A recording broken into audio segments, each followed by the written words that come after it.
Capítulo 7. Apearam-se os dois no terreiro e dirigiram-se para a escada que ia ter à varanda. Pesando o primeiro degrau, disse Estácio. Helena, explique-me suas palavras de há pouco. Quais? E como Estácio levantasse os ombros, com ar de despeito, continuou Helena. Perdoe-me, a pergunta não tem nem podia ter outra resposta mais do que a simples recusa. Não lhe direi mais nada. Nunca se devem fazer meias confissões, mas, neste caso, a confissão inteira seria imprudência maior. Se se tratasse de fatos, creia que a ninguém melhor podia confiá-los do que a você, mas por que motivo irei perturbar-lhe o espírito com a narração de meus sentimentos, se eu própria não chego a entender-me? Estácio não insistiu. Subiram a escada, atravessaram a varanda e entraram na sala de jantar, onde acharam Dona Úrsula dando as ordens daquele dia a 2 escravos. Estácio entrou. Pensativo, Helena mudou totalmente de ar e maneiras. Alguns segundos antes era sincera a melancolia que lhe ensombrava o rosto. Agora regressara à jovialidade de costume. Dissera-se que a alma da moça era uma espécie de comediante que receberá da natureza ou da fortuna, ou talvez de ambas, um papel que a obrigava a mudar continuamente de vestuário. Dona Úrsula viu-a entrar risonha e ir a dar-lhe os costumados bons dias, que eram sempre um beijo, ou antes 2, um na mão, outro na face. Demorei-me muito? Perguntou ela voltando rapidamente o corpo, de maneira a ver o relógio que ficava do outro lado da sala. 9 horas. Que passeio, senhor meu irmão! Estácio olhava para ela silencioso e não lhe respondeu. Foram logo depois mudar de roupa, e o almoço reuniu a família. Dona Úrsula propôs, durante ele, algumas mudanças na disposição da chácara, mudanças que foram longamente discutidas com o sobrinho, e aceitas afinal por este. O dia estava sombrio e fresco, Dona Úrsula desceu à chácara com Estácio. As alterações foram ainda estudadas e combinadas no próprio terreno, com assistência do feitor, logo que acabou a deliberação e que o projeto de Dona Úrsula foi definitivamente assentado. Estácio reteve-a e lhe disse: Preciso falar-lhe um instante. Também eu. Quais são os seus sentimentos atuais em relação a Helena? Oh! Não precisa franzir a testa nem fazer esse gesto de aborrecimento. Tudo são meras aparências. Não creio que seja absolutamente amiga dela, mas não pode negar que a antipatia desapareceu ou diminuiu. Muito. Diminuiu, talvez. E com razão.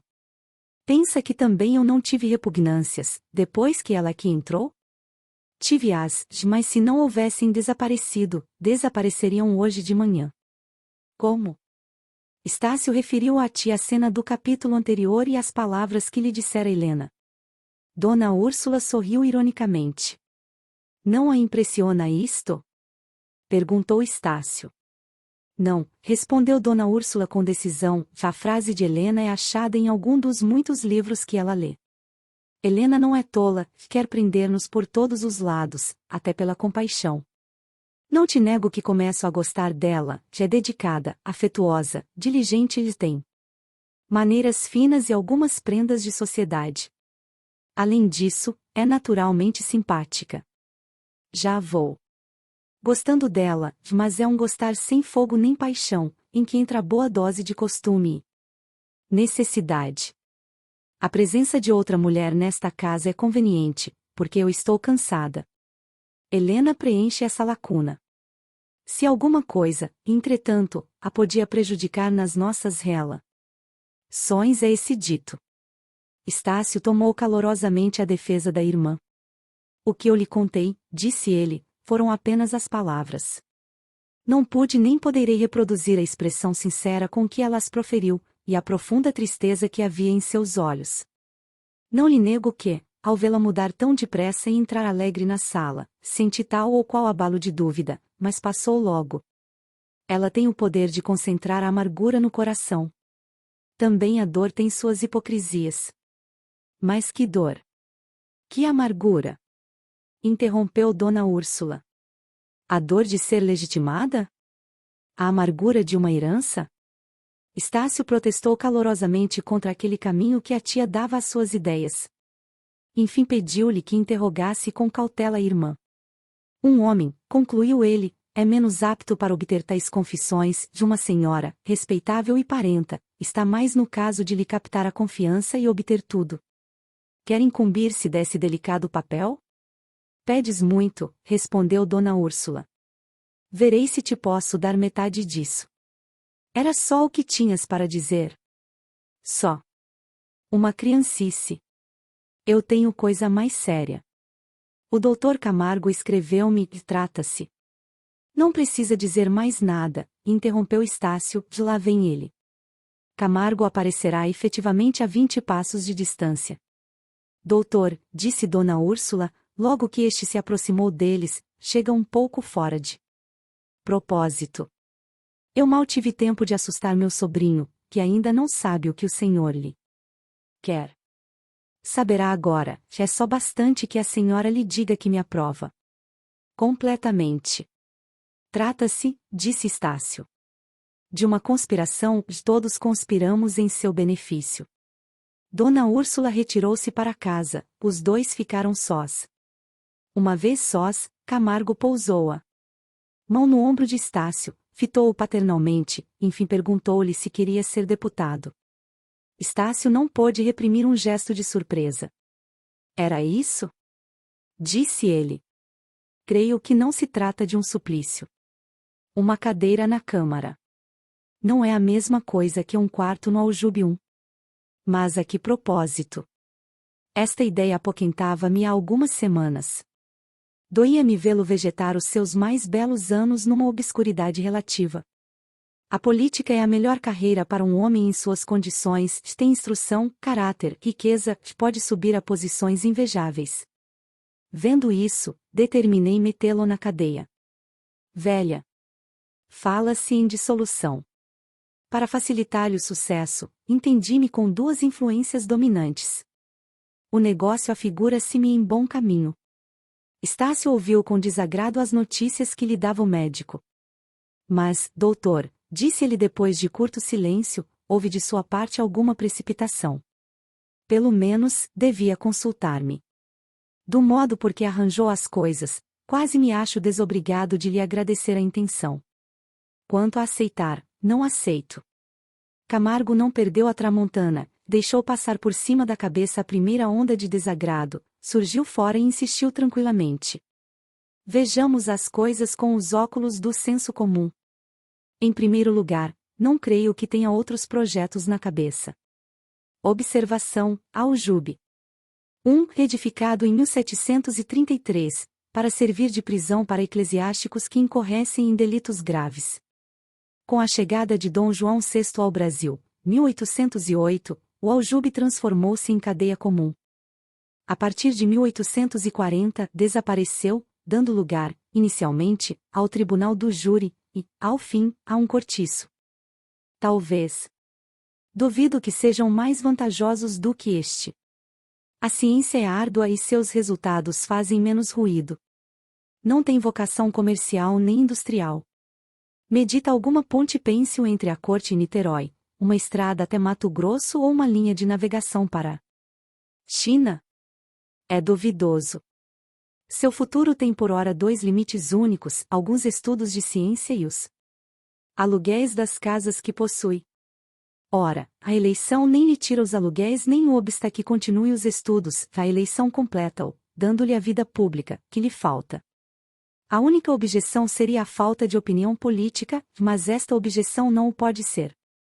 Há de ter, sem dúvida, meditado alguma vez nas necessidades públicas, e suponha, é mera hipótese, que tenho alguns compromissos com a oposição. Nesse caso, dir-lhe-ei que ainda assim deve entrar na Câmara, embora pela porta dos fundos. Se tem ideias especiais e partidárias, a primeira necessidade é obter o meio de as expor e defender. O partido que lhe der a mão, se não for o seu, ficará consolado com a ideia de ter ajudado um adversário talentoso e honesto. Mas a verdade é que não escolheu. Ainda entre os dois partidos, não tem opiniões feitas. Que importa? Grande número de jovens políticos seguem, não uma opinião examinada, ponderada e escolhida, mas a do círculo de suas afeições, a que os pais ou amigos imediatos honraram e defenderam, a que as circunstâncias lhe impõem. Daí vêm algumas legítimas conversões posteriores. Tarde ou cedo. O temperamento domina as circunstâncias da origem, e do botão Luzia ou Saquarema nasce um magnífico lírio Saquarema ou Luzia.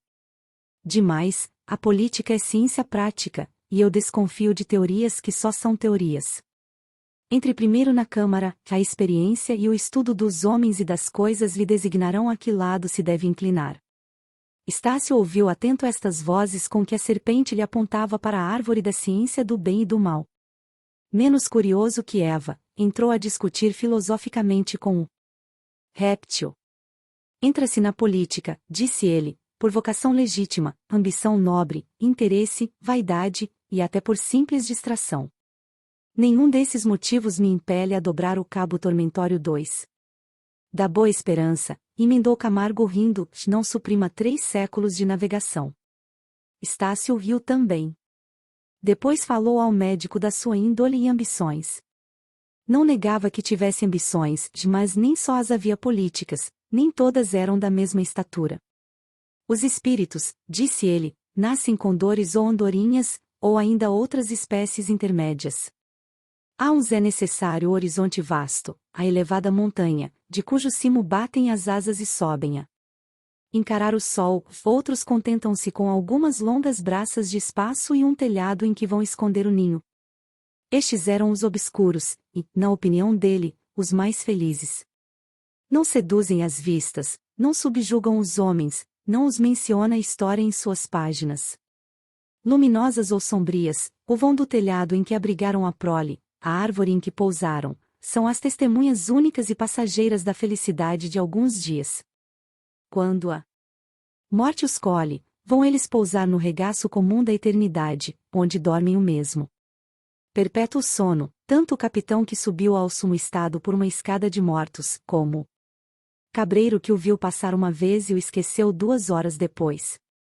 Suas ambições não eram tão ínfimas como seriam as do cabreiro, eram as do proprietário do campo que o capitão atravessasse.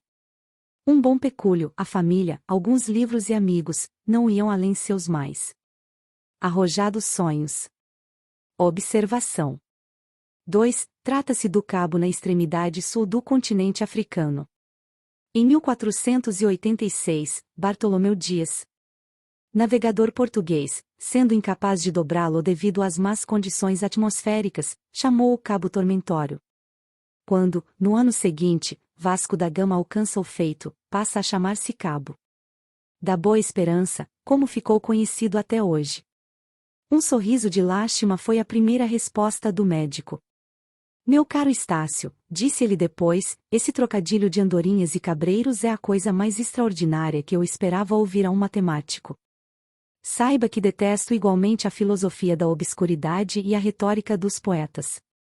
Sobretudo, gosto que respondam em prosa quando falo em prosa. Parece-lhe que poetei? Perguntou Estácio rindo. Despropositadamente.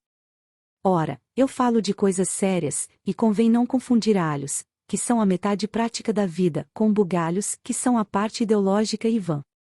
Eu serei ideólogo. Não tem direito de o ser. Pois bem, deixe-me com as minhas matemáticas, as minhas flores, as minhas espingardas. Não.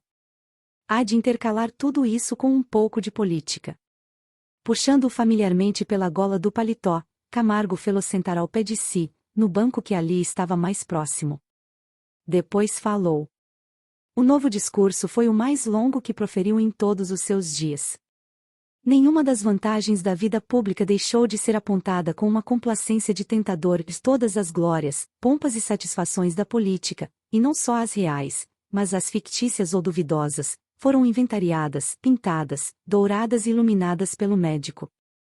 A palavra revelou um poder de evocação, uma veemência, uma energia, que ninguém era capaz de supor-lhe. O taciturno desabrochou tagarela. Para falar tanto e com tal força era preciso que o animasse um grande sentimento ou um grande interesse. Estácio, lisonjeado com a afeição que ele lhe mostrava, não teve ensejo de fazer essa reflexão. Nem se animou a repetir a recusa, adotou o alvitre de diferir a resposta para outra ocasião. Já lhe disse o que sinto a tal respeito. Contudo, estou pronto a refletir, e a consultar o padre Melchior e Helena. O nome de Helena produziu em Camargo uma careta interior. Exteriormente, não. Passou o efeito de um sorriso sardônico e dissimulado. Interveio uma pitada de rapé, que o médico inseriu lentamente, depois de a extrair de uma boceta de tartaruga, presente do conselheiro Vale. Helena, disse ele com alguma hesitação. Que vem fazer sua irmã neste negócio? É um voto, redarguiu Estácio, e menos leve do que lhe parece. Há nela muita reflexão escondida, uma razão clara e forte, em boa harmonia com as suas outras qualidades. Feminis. Entre as sobrancelhas de Camargo projetou-se uma longa ruga, e foi toda a expressão de seu espanto e desgosto. A resposta de Estácio revelara-lhe uma situação nova na família. O voto de Helena, consultivo agora, podia vir a ser preponderante. Esta solução, que porventura faria estremecer de alegria os ossos do conselheiro, não a previra o médico. Limitou-se a notá-la de si para si, e, terminando subitamente a conversa, disse: consulte as pessoas de seu agrado. Quem não estiver com a minha opinião, não é seu amigo. Em todo o caso, ninguém lhe poderá afirmar que não é a amizade, a longa amizade. Estácio cortou-lhe a palavra, apertando-lhe afetuosamente a mão. Tinham-se levantado. Era quase meio-dia, Camargo despediu-se ali mesmo, e ia ver dois doentes no caminho da Tijuca. O filho do conselheiro atravessou sozinho a chácara, que ia pensativo, e aborrecido. A política, na sua opinião, era uma noiva importuna, mas, se todos conspirassem a favor dela, não seria ele obrigado a desposá-la. A esta reflexão respondeu a voz do padre Melchior, do alto de uma janela. Venha cá, senhor deputado, quando teremos o seu primeiro discurso?